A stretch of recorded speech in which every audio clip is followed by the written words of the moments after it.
शेर को बस में कर लिया, इतना हिंसक जीव है उसे भी बस में कर रखा नहीं। हाथी कितना पावर ताकतवर है उसको भी बस में कर ले नहीं, ऊपर बैठा रहे वो उसके पहलवान पीलवान क्या कहे उसे मारे वो त्रिशूल से मारे जो खोपड़ी में और अपने हिसाब से लेके चले। वो चाहे तो उधर पटक्का मार देगा, टांग फाड़ देगा नहीं उसकी पकड़ते, लेकिन उसे भी बस में कर रखा हो इंसान। तो इंसान के लिए तो सब कुछ तरसता। तो ये हमें कैसे भ्रमित करते, ऐसे भ्रमित करते हैं। कितने लोग मरे थे पता तुम्हें शांति कुंज में हवन करते हुए मरे थे। 200-250 हाँ मर गए थे नहीं बताओ। तो यज्ञ वो मारने यज्ञ था या जीवनदायी यज्ञ था? तो मारन था।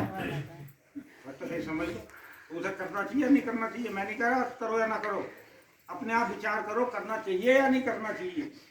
ये सत्संग का मतलब ये जो है आध्यात्मिक स्कूल है, ये वो वाला स्कूल नहीं है पाखंडवादी का स्कूल। जैसे वो ब्रह्म कुमारी ईश्वरीय विश्वविद्यालय माउंट आबू में चल रहा, ब्रह्म कुमारी ईश्वरीय विश्वविद्यालय माउंट आबू में, तुमने नाम सुना होगा, आजकल टीवी में चलता रहा उसका। तो सफेद कपड़े पहन के घूमती, यहाँ ओम शांति का स्टिकर लगा रहे हैं, पता तुम्हें नहीं? ब्रह्म कुमारी घूमती यहाँ भी आना ना कभी कभी। तो हमारे सनातन को तोड़ने के लिए, इसको खत्म करने के लिए नई नई लोगों ने चाल चली। जो इनकी चाल में आ गया तो समझो गया काम। ये जीवन मिला है कुछ समय के लिए, किराए का मकान समझो एक तरह से, किराए का मकान तो छोड़ के जाना ही पड़ेगा। जब जाओगे तो कहाँ जाओगे बताओ, कहाँ जाओगे? धर्मशाला में रुक गए तुम 3 दिन के लिए, 3 दिन से ज़्यादा का मैनेजर नहीं रोकने का, वो बाहर लिखा रहता है उसमें इंस्ट्रक्शन कि यहाँ जो है यात्री जो है 10 बजे के बाद नहीं आएगा, बंद हो जाएगा इसका गेट, 3 दिन से ज़्यादा नहीं रुकेगा, उसके बाद तो वो मैनेजर निकाल देगा। ऐसे ही हमारा जो ये कॉस्ट्यूम बॉडी मिली हुई है, ये भी तो कुछ समय के लिए तो मिली है या परमानेंट मिल गई? तो जब तक हमारे अंदर इसका चिंतन नहीं आने का, जब तक चिंतन नहीं कर देगा तो वैराग्य भाव पैदा नहीं होने का, और जब तक वैराग्य भाव पैदा नहीं होगा तो परमात्मा से हमारा कनेक्शन नहीं हो सकता। इसलिए भगवान ने गीता में क्या कहा कि मुझे कौन प्राप्त करता, कैसे प्राप्त होता हूँ मैं? अभ्यास और वैराग्य के द्वारा। मुसलमान कितनी बार नमाज पढ़ता? 5 बार याद करता हूँ। और हम कितनी बार याद करते हैं? 5 दिन में 1 बार भी नहीं करते।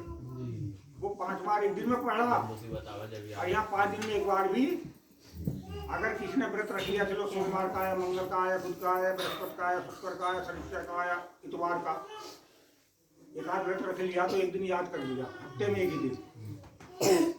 अब उन्हें देखो कि 5 बार कर रहे हैं, उस चीज को रिपीट कर रहे हैं, अभ्यास कर रहे हैं उस चीज का। उनका जो इमाम है ना, नमाज जो पढ़ाता है, वो उनको अभ्यास कराता डेली का। और हमारा वो पुजारी अगर वहाँ आकर बैठ भी जाएगा ना, तो वो उसका ध्यान कहाँ रहेगा? कुछ भिक्षा पात्र पर, जिस पर दान पात्र लिखा हुआ कि भिक्षा पात्र में कितनी भीख आ गई, उसी पर ध्यान रहेगा। अगर नहीं आने की तो वो रुकने का भी नहीं वहाँ, क्या रुक जाएगा? तो उसके मन में क्या भाव है ये सोचो। वो कोई उपदेश नहीं कर रहा हमें, वो तो खाने कमाने के लिए बैठा है, जबकि वो मुल्ला जो है उपदेश करता है, हमको समझाता है कि काफिरों से सावधान रहो, काफिरों धरती से खत्म कर दो। जन्नत में जो वो लगा हुआ है ना ताला, वो तभी खुलेगा जब सारे काफिर की धरती से समाप्त हो जाएंगे। इसलिए धरती से आतंकवाद कभी खत्म नहीं हो सकता, क्योंकि उनका उद्देश्य ही ये है काफिरों को किसी भी रूप में किसी भी तरह से इनको खत्म कर दो। काफिर का मतलब होता है गैर मुस्लिम, चाहे वो ईसाई हो, यहूदी हो, बौद्ध हो, जैन हो, कोई भी उसके अलावा, इस्लाम के अलावा जो भी है वो उनके लिए काफिर है। तो देखो कि 5 बार अभ्यास करते हैं डेली। फिर वैराग्य, अब उनके यहाँ क्या है, कितना बड़ा वैराग्य देखो उनके यहाँ। जब वो 60 साल से ऊपर का हो जाता है अब्दुल्ला जी, अल्लाह का दूर रोक लेगा और मस्जिद में दिखाई देता रहेगा। ज्यादातर वो ऐसे लोग फिर मस्जिदों में जाना शुरू कर देते हैं, कहते हैं कि हिंदू का तो बुढ़ा बिगड़ता और मुसलमान का सुधरता, ऐसे कहना नहीं। ये वो जगह घूमता रहेगा, हिंदुओं का जो बुढ़ा होगा, अब मुसलमान का बुढ़ा मस्जिद में दिखाई देगा, वो अल्लाह अल्लाह ही अल्लाह करता घूमना, अल्लाह ही अल्लाह।